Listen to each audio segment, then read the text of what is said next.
Hello friends, welcome to the new episode of my channel. আমি অরিত্র। এখন আমরা কথা বলবো যে সৃজিত মুখার্জির পদাতিক বলে ছবিটা নিয়ে। তো এটাকে অ্যাকচুয়ালি মার্কেট করা হয়েছে মৃণাল সেনের বায়োপিক বলে। অ্যাকচুয়ালি কিন্তু এটা মৃণাল সেনের বায়োপিক নয়। এটা ছবিটা একটা টাইমের পরে তিনটে যে আমাদের এখানে মাইস্ট্রো ডিরেক্টর ছিল ত্রিমূর্তি, সেই ত্রিমূর্তির গল্প একটা টাইমে কিন্তু বলতে শুরু করে ছবিটা। এবং সেই জায়গাটা সিরিয়াসলি বলছি, সিনেমা লাভার যারা সিনে বাফস তাদের জন্য কিন্তু ওই জায়গাটা হচ্ছে পিওর গুজবাম মোমেন্ট। ছবিটার মধ্যে কিন্তু এরকম কিছু নেই যে কোনো এলিভেশন সিন ইত্যাদি ওই বিজিএম দিয়ে এনহ্যান্স করছে, সব কিছু নেই। একটা শর্ট বলছি আপনাদেরকে, যে ঋতিক ঘটক শুয়ে আছে খাটের ওপর, মৃত্যু শয্যায় উনি শুয়ে আছেন, এবং একদিকে মৃণাল সেন দাঁড়িয়ে আছে, একদিকে সত্যজিৎ রায় দাঁড়িয়ে আছে। এইরকম একটা শর্ট আছে। আরেকটা শর্ট আছে, ঋতিক ঘটক খেতে এসছে মৃণাল সেনের বাড়ি, দুজনে জাস্ট কনভারসেশন করছে, বলছে আমি মদ খাওয়া ছেড়ে দেবো, আমি বেশি দিন বাঁচবো না। ওই সিনটা। আর আরেকটা জায়গা আছে, যে জায়গাটা আমি সিরিয়াসলি বলছি, অন্য লেভেলের কিক লেগেছে। সেটা হচ্ছে মৃণাল সেনের ক্যারেক্টার সত্যজিৎ রায়কে জিজ্ঞেস করছে, আমি জানি না এটা সত্যি না এটা কাল্পনিক, আমার আইডিয়া নেই। আচ্ছা, আপনি যে একটা এই যে সারা জীবন ছবি বানিয়ে এলেন, একটা বৃত্তর মধ্যে ছিলেন, আপনি আপনার আশেপাশে এত লোক, আপনি কখনো একা ফিল করেননি? সত্যজিৎ রায় 30 সেকেন্ড পজ, তারপরে বলে যে হ্যাঁ ফিল করেছে, আই ওয়াজ লোনলি। যাই হোক, ছাড়ো, চা খাও। এই যে মোমেন্টস গুলো আছে না ছবিতে, these are pure goosebump moment. কিন্তু আগে এই ছবিটা দেখার একটা প্রি রিকুইজিট আছে, সেটা হচ্ছে আপনাকে মৃণাল সেনের কাজের সম্পর্কে জানতে হবে।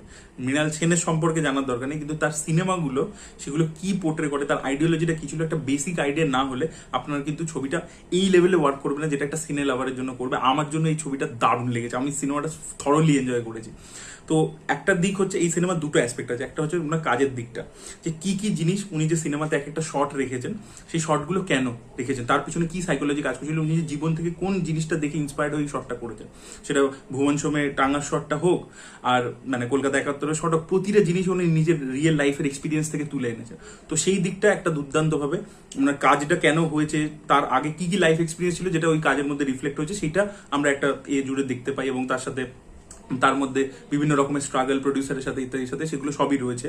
এবং সত্যজিৎ রায়ের সাথে যে একটা দ্বন্দ্ব লেগেছিল, সেই সবই দেখতে পাই আর কি। প্রফেশনাল কেরিয়ারের দিকটা পুরোটাই রয়েছে, এবং খুব ইন্টারেস্টিং ভাবে রয়েছে। সেটা কিন্তু খুব দুর্দান্তভাবে এডিটের মাধ্যমে সৃজিত মুখার্জি খুব ইন্টারেস্টিং ওয়েতে প্রেজেন্ট করেছে। এই ছবিটাতে কিন্তু প্রচন্ড এডিটের খেলা আছে। মৃণাল সেনের যদি আপনারা ছবি দেখেন, সেটা ইন্টারভিউ হোক, সেটা কোরাস হোক, সেখানে প্রচন্ড বেশি কিন্তু এডিটের স্টাইলাইজেশনে কিন্তু অনেক কিছু উনি বার করে দিতেন। সেটা এখানে সৃজিত মুখার্জিও করেছেন। কখনো ফ্ল্যাশ ফরওয়ার্ড হয়ে যাচ্ছে, কখনো ফ্ল্যাশ ব্যাক হয়ে যাচ্ছে, সিনের মধ্যে যেভাবে ইন্টারকাট হচ্ছে, সব রকমের স্টাইলাইজেশন যেগুলো মৃণাল সেন ব্যবহার করতেন, সেগুলো সব সৃজিত মুখার্জি ব্যবহার করে খুব ইন্টারেস্টিং ভাবে ওনার প্রফেশনাল লাইফটাকে দেখিয়েছেন, যেটা কিন্তু দুর্দান্ত ছিল। তারপরে আসছে হচ্ছে পার্সোনাল লাইফটা, সেইটা কিন্তু দুর্দান্তভাবে এসেছে, যেটা কিন্তু আমি এক্সপেক্ট করিনি যে এতটা ভালোভাবে ধরবে। তো মৃণাল সেনের ব্যাপারে আমি যা শুনেছিলাম অঞ্জন দত্তর কাছে, কি উনি খুব ক্যাজুয়ালি নিতেন জিনিসপত্রগুলোকে, খুব মজার লোক ছিল।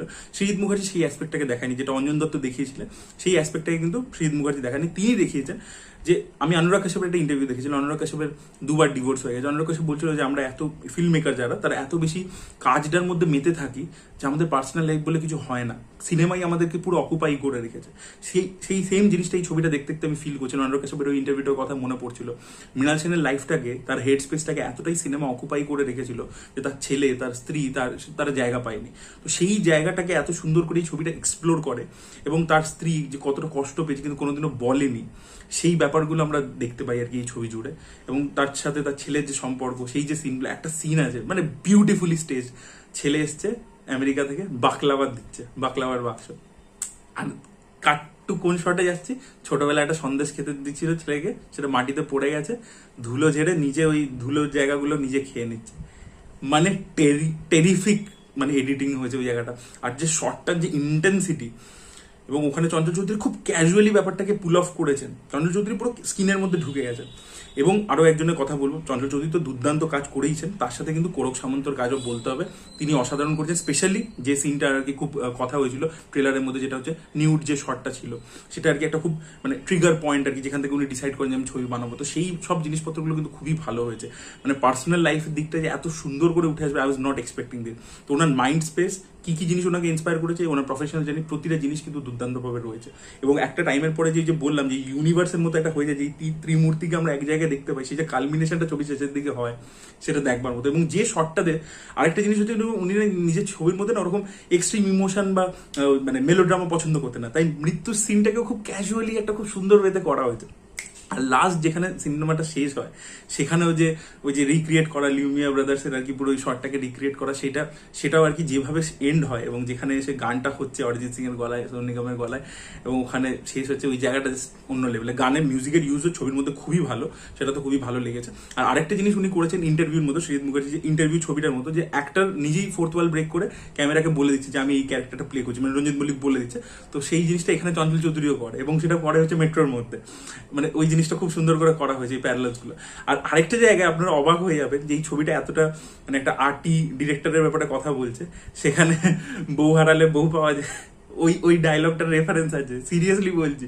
সো ছবিটার মধ্যে কিন্তু প্রচুর মজা আছে, সবকিছু আছে, এবং ছবিটা কোথাও বোরিং নয়। আমি ভাবছিলাম কি ছবিটা প্রচন্ড স্লো পেসড একটা ড্রামা হবে, যেটা হয়তো অ্যাট টাইমস বোরিং হয়ে যেতে পারে, ঠিক আছে, কিন্তু এটা কিন্তু নয়। ছবিটা এতটা ইন্টারেস্টিং, এত কিছু ইভেন্টস হ্যাপনিং হচ্ছে যে আপনি কিন্তু থরলি এঙ্গেজ হয়ে থাকবেন। ছবিটার রান টাইম 2 ঘন্টা 5 মিনিট মতো, কিন্তু ইটস থরলি টাইটলি এঙ্গেজিং। কিন্তু আগেন এই ছবিটা আমার এতটা ভালো লেগেছে because I know him, I know Mrinal Sen, not personally, আমি বলছি যে তার কাজ ইত্যাদি সেগুলো সম্পর্কে আমি ওয়াকিবল, যেহেতু আমি বুঝতে পারছি তার পিছনে যেটা গেছে, এবং স্পেশালি সত্যজিৎ রায়ের সাথে যে মানে টাসেল, ওই যে কথাবার্তাগুলো, সেই জায়গাটা হচ্ছে মানে পিওর গোল্ড। মানে ওই জায়গাটা যে মজা দিয়েছে আমাকে, সেটা আমি জানি না যে কতটা জেনারেল অডিয়েন্সের জন্য ওয়ার্ক করবে। তবে যদি আপনারা এই ছবিটাকে থরলি এনজয় করতে চান, মৃণাল সেনের ব্যাপারে একটু আপনাকে স্টাডি করে যেতেই হবে, অবশ্যই স্টাডি করে যেতে হবে, না হলে আপনি কিন্তু ওই ফিলটা পাবেন না যেটা সৃজিত মুখার্জি এখানে ক্রিয়েট করবার চেষ্টা করেছেন।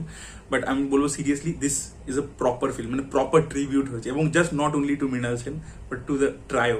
Seriously I have enjoyed it very much. So যারা দেখে ফেলেছেন ছবিটা, তাদের কেমন লেগেছে অবশ্যই কমেন্ট সেকশনে জানাবেন। এই ভিডিওটা ভালো লেগে থাকলে লাইক করুন, শেয়ার করুন, চ্যানেলকে সাবস্ক্রাইব করতে ভুলবেন না। Bye bye.